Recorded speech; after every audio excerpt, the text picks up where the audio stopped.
is real. Working with power, he can tempt you and lead you astray.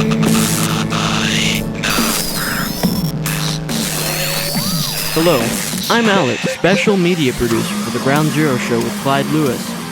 And this is Ground Zero News. I'll be giving you commentary throughout this video, giving you the most up-to-date information known about the topic tonight. As I talk about this topic, images will appear within the video showing you what I'm talking about. The thought someone can be taken over physically by a demon is a chilling thought. So, here are the most interesting and reputable exorcism cases that have ever happened and have ever been documented. So here we go. Michael Taylor and his wife, Christine, lived in a small house and a small town in Great Britain called Ossett. The couple was very religious and had joined a Christian prayer group led by Marie Robinson. At one meeting in 1974, Christine Taylor accused her husband and Robinson of having an affair, which both people hotly denied. Michael Taylor then spewed obscenities and began acting extremely erratic and out of character, leading witnesses to think that he had seemed possessed by evil. After months of crazy behavior, Taylor eventually consulted with clergy, who performed an exorcism. The exorcism lasted for well over 24 hours, and the priests involved claimed to have removed 40 demons from the man's body. However, before he left, the priests warned the demon of murder remained dormant in his soul. As soon as Taylor arrived home, he brutally murdered his wife and their dog. He was later found wandering the streets covered in blood. At his trial, he was acquitted by reason of insanity. There were several steps in his exorcism. The first one, the presence. The demon shows itself in some way. The pretense, the demon begins its games by hiding and pretending not to be within the person who is possessed. The breaking point. The demon is finally forced to reveal its true self. It voices itself.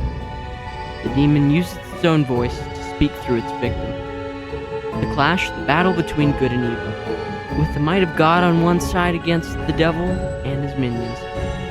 Expulsion, the demon is forced to flee the body and is banished back to hell. In 2008, Dr. Richard E. Gallagher, a board-certified psychiatrist and associate professor of clinical psychiatry at New York Medical College, documented the case of a patient nicknamed Julia, whom he deduced was indeed possessed by demons. It is rare for a doctor to diagnose anything other than mental illness in these situations.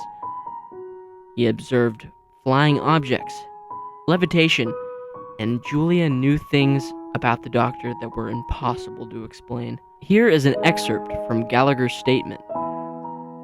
Periodically, in our presence, Julia would go into a trance state of recurring nature. Mentally troubled individuals often dissociate, but Julia's trances were accompanied by an unusual phenomenon. Out of her mouth would come various threats, taunts, and scatological language. Phrases like, "Leave her alone, you idiot. She's ours. Leave, you imbecile priest.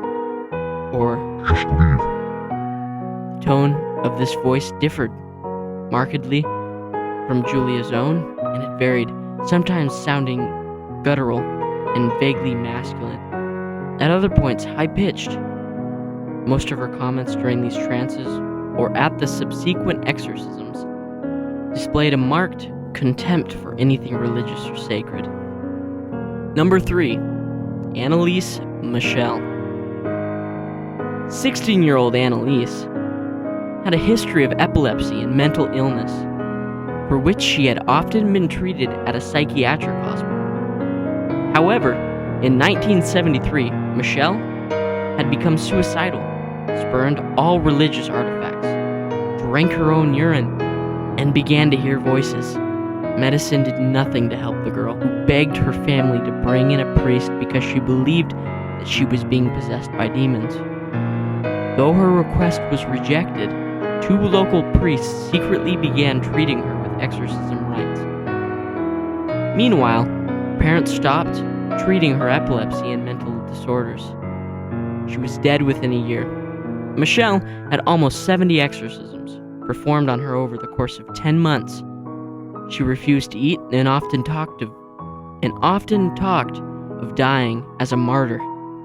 Annelise Michelle died from emaciation and starvation. Consequently, her parents and the priests responsible were charged with negligent homicide. Interestingly, it is said that there were 6 demons, and one said it was Hitler. Hitler is one of the most infamous leaders who committed horrific acts of extermination and murder. There were nearly 20 assassination attempts, some by his own men, all of which failed. Even today, rumors persist that he secretly escaped to Argentina, along with many other Nazis who are known to have fled to South America. Just a heads up, the next clip is of Annelise's exorcism. If you'd like to watch, and keep your eyes glued to the screen. If not, just skip ahead. I won't say a word. Welches noch? Das sag ich Ihnen nicht. Im Namen Jesu. Nein! Nein! Im Namen des Vaters und des Sohnes und des Ja, deshalb noch doch nicht! Santa Mariana.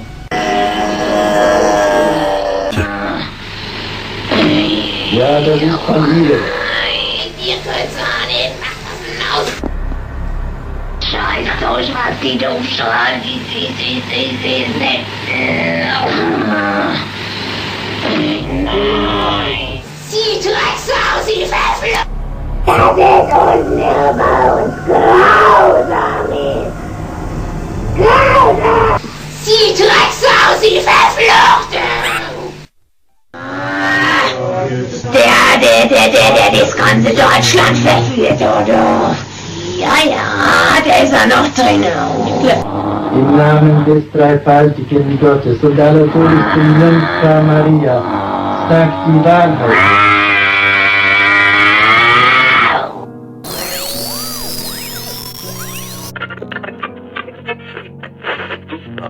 Number 4.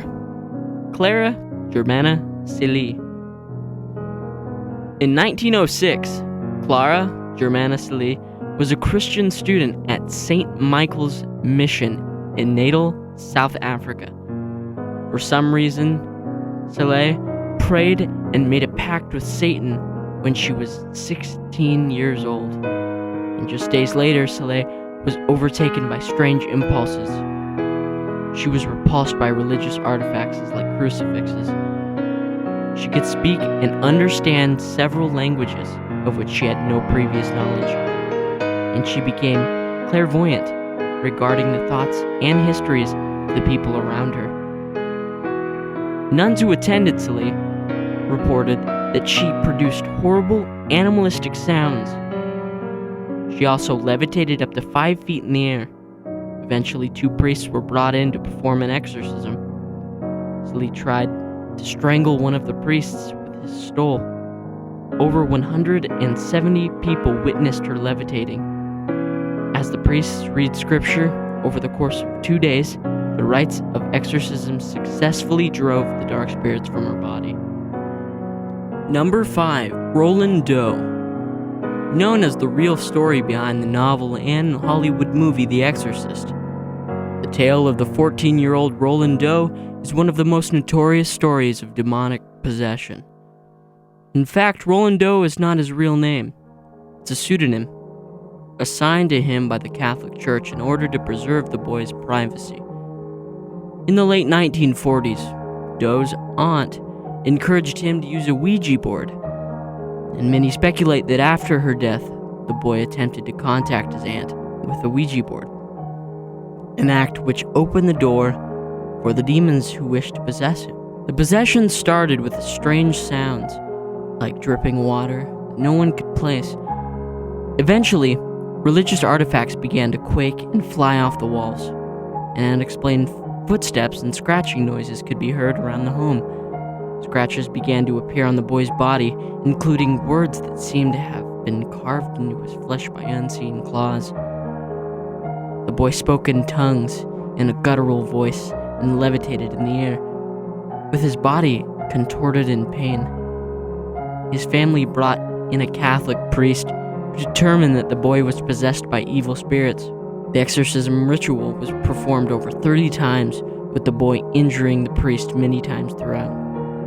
When at last the rite was successful, the entire hospital heard Doe's cries of bestial anguish and reported a horrible sulfuric odor hanging in the air. It has been announced that an exorcism will be televised on a cable television network called Destination America.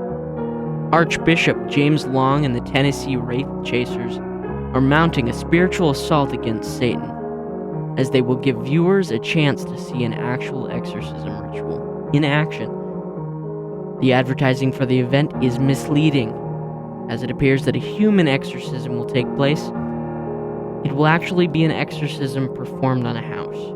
It will be performed in a St. Louis suburb, where the site of the exorcism performed in the 1940s on a teenage boy known as Roland O took place. The Roland O case was inspiration for the terrifying film, The Exorcist. This has been Alex Clooten for Ground Zero News. Thank you for watching.